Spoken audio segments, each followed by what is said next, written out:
Hello and welcome to a course and tournament information video on the 2025 Open Championship. My name is Eric, and throughout this video, I'm just going to give you some common general knowledge of the golf course, of the tournament, and kind of do a little deep dive as to which golfers we want to target based off of that information. But first, just a little reminder, I've said it in the first look that I did yesterday, but I'm going to throw on the screen right now. I do have a giveaway that I'm running this week called the Win the Pot. It starts at $20, and for every one new subscriber, I'm adding $2 to it. Just a friendly reminder that that's there. And then, of course, if we reach the goal, which is pretty lofty, it'd be 39 new subscribers.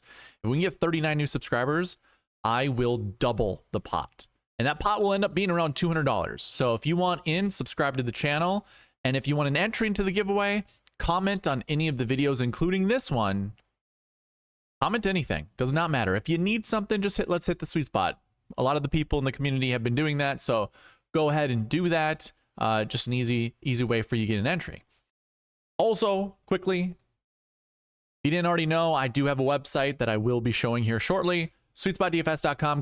Go create yourself an account, and you'll get automatically entered into a $1,000 giveaway. Whenever this channel reaches 1,000 subscribers, I will run this giveaway, and I'll let you know plenty time ahead. A time ahead. It sounds weird, but you will know when I'm running the giveaway. So help the channel out, help it get to 1,000 subscribers, and I'll run this giveaway much sooner. But that's all you have to do is just go sign up at SweetSpotDFS.com. Link in the description. All right, let's go ahead and get into this course and tournament information video. This is my site, SweetSpotDFS.com. If you go and sign up, this is behind a paywall, but if you are a paying member, you will be able to access this tool as well as many other tools. This is called Golf Course Stats. In this Golf Course Stats, you're going to find general information. All of this is validated through the gcsaa.org or any other varying websites that I can do to validate this information. So, first things first, turf grass has bent grass and fescue. Now, normally when we are playing an open championship, you're just going to have fescue all over the place. It withstands the different types of temperatures, the sea water, I should say. It's a very hardy grass, the fescue is. And if you don't know what fescue is, it's the yellow grass that you see growing very tall around the holes of any open championship, typically. But it also can green, and it can green within the fairways. It can green on the greens. It's not just a yellow grass. Most of the time is, but we have bent grass included. So on the cheat sheet, which I don't have ready for you as of me recording this video, but throughout the week, I will be updating it. It will have bent grass stats added to the cheat sheet. And if you want access to the cheat sheet, this is actually free. You don't have to create an account. Just click on cheat sheet. It will open up a new page. And if you go there, scroll to the bottom of the page. This first one is kind of just a little trial run of a cheat sheet that I want to do. But if you click on this link right here, it'll bring you to a Google sheet that looks just like this. On here, I will have populated the bent grass stats right here. This is currently showing the Genesis Scottish Open because it's still the week of the Genesis Scottish Open. I'm just getting these videos out there a little early for you guys, but you will have bent grass stats there that you can filter on, and they will also be a part of the model that I'll create. So if you want access to the cheat sheet, again, go to SweetSpotDFS.com and then drop down cheat sheet. Okay. I'm not going to spend a lot of time on this golf course talking about it because it is a link style golf course. I think if you want to do all of your research, you just base it all around link style golf courses. And if you want, put a regional filter in there. Currently, I don't have those things on SweetSpotDFS.com just yet. I don't think I'll have it before you guys build lineups. I'm really trying. I've got a lot of things currently in the works, but I don't think it's going to be, it's going to happen. But if you have access to another website that allows that or add it to your model, I would highly encourage you guys to do so. Link style golf is different than any other type of golf. And if golfers are veterans or weathered, I guess probably the perfect word to use, if they're weathered tour players on this type of golf course, by all means, put those golfers in your lineup. I think that would be the smartest way to go about building lineups. But, and I'm not going to spend any more time on this, on the golf course stats. If you want to come check out the page, kind of have a little mapping tool that you can find here, and you can find the rest of that information on this page. But going back to the but that I was just talking about, here's the thing. I currently have the results up. This is a different spreadsheet that I use. What you're going to find, and I said this during the Genesis Scottish Open, you don't find many Euro-only golfers inside the top 10. And what I mean by that is they're not a part of the PGA Tour. You won't see many golfers in this field not on the PGA Tour inside the top 10. Or I should say the other different way. Inside the top 10, not on the PGA Tour. So if we take a look at 2024, Xander, obviously a PGA Tour guy. Justin Rose, obviously from England, but he's a PGA Tour guy. Billy Horschel, would you have ever seen Billy Horschel? Would you even thought Billy Horschel would be inside the top 10 of a British Open? Tristan Lawrence is an international golfer, and I don't think he was part of the PGA Tour last year, so this is really the only caveat that I can really, provide you guys, or not so much caveat, but just someone going against what I'm talking about. Henley, PGA Tour guy.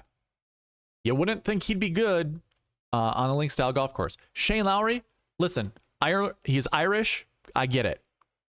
PGA Tour guy. John Rahm, PGA Tour guy. Sung J.M., PGA Tour guy. Scotty Scheffler, PGA Tour guy.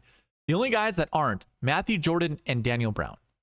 And I don't even think they were a part of the optimal lineup. And if you didn't know this, I am always chasing the optimal. Not to be confused, because I know there's people around the industry that go, oh, it's really impossible. It's really stupid if you go try to chase 45,200 because that's what the optimal lineup spent last year. That's not what I do. I chase the realistic optimal, the best lineup that uses $49,600 and above of the salary. So Matthew Jordan was a part of that sweet spot optimal is what I call it. But he's the only guy. And this is my message to all of you. Don't load up with Euro only or international only golfers. You will find nothing but disappointment. And I'm trying to show it to you through data as why you shouldn't do this. Because again, if I just use, of the top 20, I can find two, Dean Burmester, yeah, kind of. I mean, he was on the Live Tour. I don't know what to really call him. Let's just call him one. 3, 4, 5, 6. Okay, 6 golfers, and that's it. And they, if you can't tell, weren't inside the top 10. Yeah, they were 10th place. The 2 golfers that I mentioned earlier, they were the best golfers representative of non-PGA Tour players at the Open Championship in 2024. But you can see you could build a lineup with 15 other golfers and probably take down a GPP. I mean, what was the winning lineup? It was Xander, Billy Horschel, that's funny, Horschel, Russell Henley, Sung J.M., Scotty Scheffler, and Shubhankar Sharma. So 5 PGA Tour guys and 1 international guy. And I think Shubhankar was or he was on the Live Tour, maybe. I'm not positive. I'm guessing. But coming back to this, if we look at the previous year, the only golfer you see that is, it's Shubhankar and it's Matthew Jordan. So, hey, those guys seem to do pretty well on an Open Championship. Those are the only 2 guys for both of those years that you can find. And if I look at the rest of the top 20, I suppose, you did have Rosner down here, so he would be a DP World Tour only golfer. Laurie Cantor, who I don't remember when he went to the Live Tour, but he would have been another I would call Euro only golfer. Alex Fitzpatrick and Henrik Stenson. But again, Matthew Jordan and Shubhankar Sharma. So 1, 2, 3, 4, 5, 6 golfers out of 22. So 16 other golfers you could build a lineup around. I'm a guy that just follows odds. I'd much rather build a lineup that has better odds of taking down a GPP. And if we look at the 2023 GPP lineup, it was Harman, Straka, Tom Kim, Jason Day, Rory McIlroy, and Adam Scott. 0 DP World Tour golfers. 0. So I'm just kind of reiterating this because you don't need to get cute with building lineups this week. Build the best lineups you can and just go from there. Looking at 2022, I'm just going to continue to go through this just to show you how few of these golfers that aren't on the PGA Tour that make it inside the top 10 or top 20. So out of the top 10 golfers, they're all PGA Tour guys. All of these guys are PGA Tour golfers. If the next golfer, I think probably was on the Asian Tour is my guess. I've never heard of that name. Couldn't tell you. Maybe he's a DP World Tour golfer. I'm not sure. But then you have Burmester, Lucas Herbert, Anthony Quayle, never heard of the guy, and those are it. That's 4 golfers. And out of those golfers, maybe you play Dean Burmester, maybe you play Lucas Herbert. And that's also worth mentioning because some of these guys you've either never heard of or you're playing, maybe you have heard of them and you're just risking it all to try to be perfect. So I guess that's another mention is just, if you are going to play a guy, maybe play a guy you've heard of before, but at the same sentiment, I just say stay away. Make life easier for yourselves and just build lineups of PGA Tour guys. 2021, I don't think Bobby Mack was on the PGA Tour at that time, but if I was to look at all the golfers on the PGA Tour, by the way, Dylan Fratelli was on the PGA Tour at that time, but Bobby Mack, I don't think was. Hovland would have been. All of these guys. Marcel Siem would not have been. Aaron Rai was not yet on the PGA Tour. And Justin Harding. So 4 golfers. 4 golfers, again, out of 25. So 21 other golfers inside the top 20 you could have built lineups around, and they were all on the PGA Tour. So if we were to take a look, and I apologize, I don't have this prepared on a typical spreadsheet. But if I use something like this and we scroll down and you see a golfer like Hao Tong Lee or Sebastian Soderberg or John Catlin, although he had finished inside the top 10 at some point in time, I would say steer clear of these golfers. There's no need to get cute and try to add golfers from down here. And I think most of you guys probably won't be building lineups this way. But in case, I think, what was it? At the Genesis Scottish Open, there was a guy... Wrighton. I can't remember how much he was priced here, but he was one of those cute plays. There he is. Christopher Wrighton. Christopher Wrighton was a golfer that, I don't know, a few people in my stream for the Genesis Scottish Open were going, oh yeah, Wrighton. I want Wrighton in my lineup. Wrighton missed the cut. He missed the cut and it wasn't even close. He was at +4.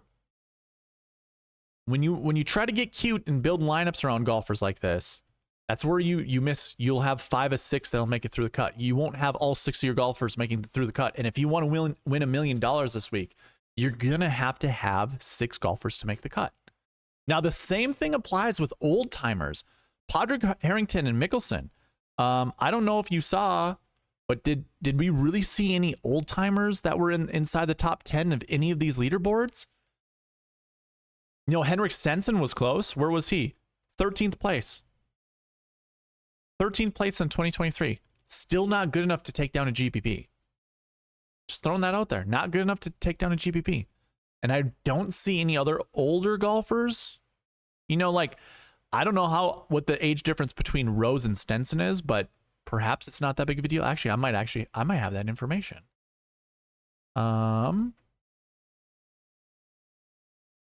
So Stenson is in the field this week. Oh, I'm going to have to hide something. Let's hide that. And let's take a look. What is his age? Do I have it?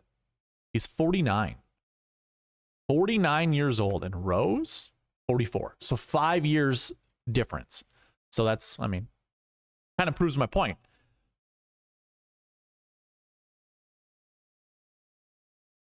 Yeah, I'm not going to call Rose an old timer because Maybe I will. I don't want to offend anybody out there, and that's not the whole purpose of this. It's trying to analyze talent and trying to figure out what are the best plays for this week. And quite frankly,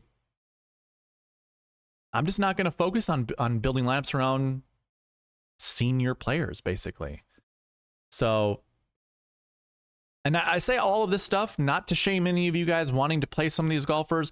I'm just giving you kind of an idea, or just giving you the stats, giving you the data as to, hey, it's not worth it. Don't do it. Unless you want to take on that risk, if you want to lose more money than win, probably just don't do it. Looking further back in history, we do kind of see a couple more DP World Tour only golfers. Bobby Mack would have been one in 2019. I don't know about Lee Westwood. I think he was still on the PGA Tour back then. Tom Lewis would have been a golfer that was a Euro only. Same with Alex Noren, and same with Ryan Fox, and same with Lucas Bjerregaard. He was on the PGA Tour for some time. I don't remember when, but either way, you want to win $1 million, you're still going to have to figure out, you need at least 5 golfers inside the top 10. And if you can get 6, all the more wonderful. You're just not going to do it with just random DP World Tour golfers, or Asian tour golfers, or, you know, what other tours there are that allow access into this event through qualifiers. Yeah, I guess I'm not going to continue going down the list. I think I've made my point relatively clear. Again, if you look at the top 10 of this leaderboard, only Eddie Pepperell was a DP World Tour only golfer. If I go to 2017, Rafa was on the PGA Tour at that time, but Matthew Southgate was not. So he was the only guy him and Alex Noren. And they finished 6th. So that was pretty good. 2016, who's got the beef? Andrew Johnston. But outside of that, I don't even remember if Kjeldsen was on the PGA Tour for some time, I believe. I do have data of him being on PGA Tour events, not just majors. So I don't know exactly when, but still, keeping that all in mind. Here's something to note, actually. Matthew Southgate, 2016, 2017. So maybe a DP World Tour golfer that had a good result the year before might be worth playing the year after. And I say that because that reminds me of Matthew Jordan. Matthew Jordan had 2 10th place finishes, 2023, 2024. Could it be Daniel Brown finishing inside the top 10, 12, 15? Maybe John Catlin? And listen, I'm giving you my piece of advice when it comes to building lineups, but I can still spot some of these, and I understand their patterns, but if it's a good indicator of success for the next year, why not? Yeah, like you had Sharma twice, 18th and 19th. It doesn't work for everybody, but those that it does work for, hey, it's worth mentioning. I'm just going to throw it out there for you guys. And that's it. So I'm not going to, I could continue going on, but I don't want this video to be too long, and we're at 18 minutes. I want this to be the key piece of information that I provide you guys. The golf course, again, there's not much of a breakdown, and I'm not going to be like everybody else that tries to give a breakdown and then not have a payoff. Like, if you're watching someone do a course breakdown and there isn't a payoff at the end where they're telling you, hey, these are the golfers you should target, why are you watching it? In my opinion, and for those content creators, figure it out, man. Figure out, you need a payoff at the end of your course evaluation. You need a payoff, not just one golfer. Give us several golfers. That's my little soapbox for right now. As for the tournament, what do we have? 156 golfers. I've seen 160 golfers on the in this tournament before, but I don't think that's a common thing, and I don't remember. Maybe I'm misremembering, but I think it happened one year. Maybe it was a COVID year. Maybe that's what happened. But either way, It could be 160 golfers, but it's mostly going to be 156 golfers. And currently I have 152 in the field for DraftKings. So I imagine it's going to be 156 golfers. It is top 60 in ties. That's the cut. It'll be top 60 in ties. I am so sorry. That is incorrect. It's top 70 in ties. There we go. I was reading the US Open. Okay. Top 70 in ties. So getting 6 to 6 through the cut should be a little easier than usual. Yeah. I think that's it. I don't really have anything else to provide. Like I said, I think anchoring lineups around, well, I shouldn't even say anchoring, but focusing on golfers that are good on link style golf courses, I think is just fine, quite frankly. And again, I don't have that data, so I apologize. Or I don't have the filters you can provide on the website just yet for that type of filtering process, that type of analysis. So I want to give you the information, the data, in case you have other websites that you can go ahead and do that with.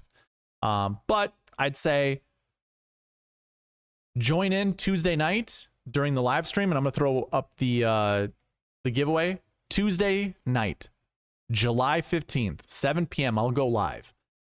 During that video, I will build lineups for you guys. I will answer questions. We can do deep dives. We can do all that kind of stuff. And with that, maybe I'll have more information for you guys when it comes to which golfers to target based off of what I just provided in this course and tournament information video. So yeah, and again, if you want an entry into the giveaway, leave a comment down below. So that's all I have for you guys. Thank you all for watching. I will see you in the next one. All right, bye.